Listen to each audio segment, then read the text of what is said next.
Mobile ফোনের camera দিয়ে যে কোনো ইংলিশ লেখাকে খুব সহজে বাংলা করতে পারবেন আজকের এই ভিডিওতে আমি আপনাদেরকে দেখিয়ে দিব। তো প্রথমে আপনাদের চলে যাবেন গুগল প্লে স্টোরে।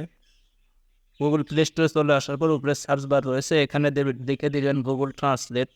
আর লেখার পরে এখানে দেখতে পাচ্ছেন একটা কিন্তু অ্যাপ চলে আসছে। এই অ্যাপটি কিন্তু আপনারা ইনস্টল করে নেবেন। এটা কিন্তু আমি আগে থেকেই ইনস্টল করে রেখেছি, তার জন্য এখানে কিন্তু ওপেন লেখা দেখাচ্ছে।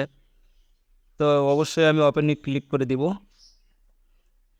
ওপেনে ক্লিক করে দেওয়ার পরে আপনাদের কিন্তু এরকম ইন্টারফেস শো হবে।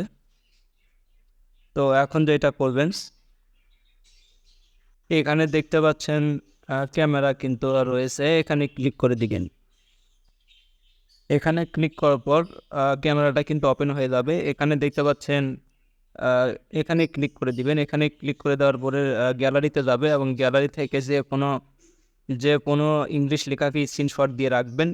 রাখার পরে সেটা ইংলিশ থেকে বাংলা করতে পারবেন। আমি এখানে ক্লিক করব। এখানে ক্লিক করার পর এখানে দেখতে পাচ্ছেন আমি আগে থেকেই কিন্তু এটা ইংলিশে এটা কিন্তু স্ক্রিনশট দিয়ে রেখেছি। তো এখন যেটা করতে হবে, এখানে দেখতে পাচ্ছেন বাংলা, এখানে ইংলিশ লেখা রয়েছে। অবশ্যই আমি যেহেতু ইংলিশ থেকে বাংলা করব, ওই জন্য এ পাশে আমি ইংলিশ নিয়ে আসবো। ইংলিশ এখন দেখতে পাবেন যে এটা কিন্তু ইংলিশ লেখা ছিল, ক্যামেরার মাধ্যমে এটা কিন্তু আমি বাংলা হয়ে গেল এটা।